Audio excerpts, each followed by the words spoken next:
Oi, gente, tudo bem com vocês? Letícia aqui, estou aqui para mais uma aula de redação. Hoje a gente vai falar sobre a última parte do nosso texto, né, do texto dissertativo argumentativo, que é a conclusão.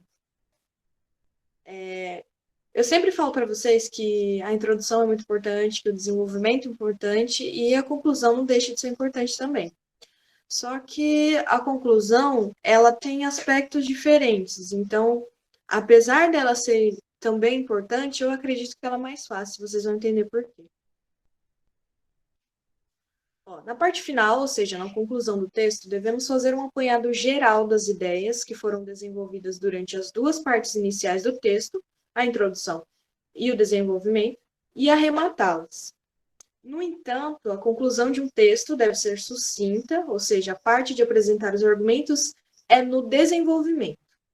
Aqui você deve concluir e realizar um fechamento das ideias que foram apresentadas ao leitor. Nesse momento, a análise crítica sobre o tema é também um fator importante. Então, o que é importante a gente entender desse textinho que eu coloquei aqui para vocês? Na conclusão, a gente vai fazer um apanhado geral do que foi dito anteriormente. Só que um apanhado geral não significa repetir o que a gente já falou antes, certo? É só retomar, porque cada parte do texto tem que estar conectada, tem que fazer sentido, né? Para a progressão da leitura do corretor. Então, no final, a gente vai relembrar ele qual foi o nosso propósito inicial, qual era a ideia que embasou o início da nossa redação. Por isso que é um apanhado geral e não repetir as ideias. E aí o que acontece? A conclusão ela tem que ser sucinta, ela não pode trazer, ela não pode ser carregada de conteúdo. Por quê? Porque isso deve acontecer no desenvolvimento. O desenvolvimento é onde você vai colocar todas as ideias, todos os argumentos que você reuniu, sejam eles citação, fato histórico, algum dado estatístico, tudo isso você vai colocar no seu desenvolvimento. Agora, a conclusão, ela é uma coisa mais suave, mas ela não deixa de ser elaborada, né? E aí, em seguida, a gente vai comentar as características específicas dela. Então, olha ali, você tem que fazer um fechamento das ideias, porque não adianta, quando você começa a fazer a sua redação, primeiro você se posiciona, né? Geralmente é uma questão que você tem que se posicionar a favor ou contra, e aí você se posiciona, e com base no seu posicionamento, você presta atenção se você vai ser a favor ou contra, e é isso que você deve levar em conta na hora de fazer a sua conclusão. Porque você tem que lembrar o seu leitor qual era a sua posição lá do início, quais foram as ideias que você foi desenvolvendo para chegar até ali, né? Para ele perceber qual foi a sua linha de raciocínio, porque a proposta da redação é justamente essa. Eles querem perceber o quanto você é capaz de reunir os seus conhecimentos de outras áreas, porque a redação é a parte que mais tem interdisciplinariedade, né, na prova, no vestibular. E considerando que esse ano a Unesp não tem mais questões dissertativas na segunda fase, é bom a gente dar ainda mais valor para a redação. Porque lembra que eu falei para vocês que a redação é importante porque você escreve, aí você mostra um pouco do seu conhecimento para além das alternativas que você só vai lá e faz o X? Então, nesse ano, como a segunda fase também é de alternativa, a redação vai ser o único momento, pelo menos na Unesp, em que você vai realmente demonstrar a reunião dos seus conhecimentos, de como você vai ligar as suas ideias. Então é importante que você faça isso com muito cuidado e atenção. Por isso que as aulas de introdução e de desenvolvimento eu vou falar muito sobre organizar as suas ideias. A redação é tudo sobre planejamento. É treino, como eu sempre digo, não tem receita mágica, é treino e planejamento. Quando você abre o caderno de redação e se depara com o tema proposto, você não pode começar direto, mas tem que planejar cada parte, inclusive a conclusão. Você argumentou isso e onde você quer chegar com essa ideia.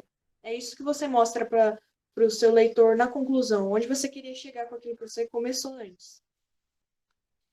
Daí eu coloquei aqui para vocês 3 dicas rápidas para vocês fazerem a conclusão.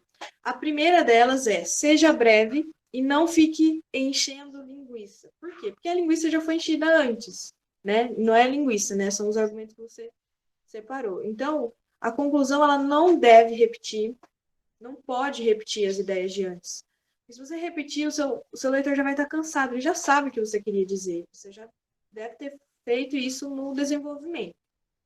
Mas você vai ressaltar a ideia principal e retomar a introdução. É muito interessante quando a gente começa a conclusão introduzindo o que foi dito no primeiro parágrafo, que era de introdução. Lembrando, cada parágrafo do texto tem aquela estrutura: introdução, desenvolvimento e conclusão. Não é diferente no parágrafo de conclusão. Então, se você começar ele retomando a ideia principal, isso é ótimo. Isso é ótimo porque mostra que você cumpriu o seu planejamento, mostra que as suas ideias não foram dispersas, que você não fugiu, não perdeu o raciocínio ao longo da sua redação. No caso do Enem, você tem que ter a sua proposta de intervenção. A proposta de intervenção é como você vê uma solução para aquela situação que foi levantada ali. Então, você tem que apresentar soluções minimamente possíveis, né, e que não infringam os direitos humanos, no caso do Enem, né? Então, você não pode falar nada tipo, tem que matar. Tomar cuidado muito com questões, por exemplo, de pena de morte, essas coisas, porque estão fora da nossa Constituição, né? Então, se está fora da nossa Constituição, isso também não pode ser considerado. Então, tem que tomar bastante cuidado, tem que propor medidas que sejam viáveis, né? Geralmente, com base em coisas que o governo possa fazer, por exemplo, né? Medidas públicas de alterações. Então, gente, é basicamente isso. Você apanha, traz brevemente aquilo que você disse anteriormente, e aí você vai ressaltar, né, o seu posicionamento e vai concluir, no caso do Enem, apresentando alguma solução. No caso da Unesp, você não precisa propor uma solução em si. Só que você precisa ainda concluir o seu texto, né? E você não vai fazer isso de qualquer forma. E aí, como é que você vai fazer isso? Você vai mostrar para o leitor o que isso causa, esses argumentos que você apresentou antes, o que eles provocam, qual é a consequência disso. E aí você pode, sim, propor ideias. Você não precisa resolver o problema, mas você pode apresentar ideias a partir do que você discutiu anteriormente, certo? Então, essas são as dicas rápidas sobre a conclusão. E hoje, na nossa monitoria, das 7h20 às 7h40, eu vou comentar com vocês conclusões de redações que tiraram nota 1000 no Enem. E aí eu vou trazer novamente esses pontos, só que observando as redações na prática. E outra coisa que eu vou fazer também é falar para vocês o que não pode, o que não deve ter na sua conclusão, tá bom? Então, eu espero vocês na nossa monitoria hoje, 17/8, das 7h20 às 7h40. Até mais. Pronto! Não precisa ter 20 minutos.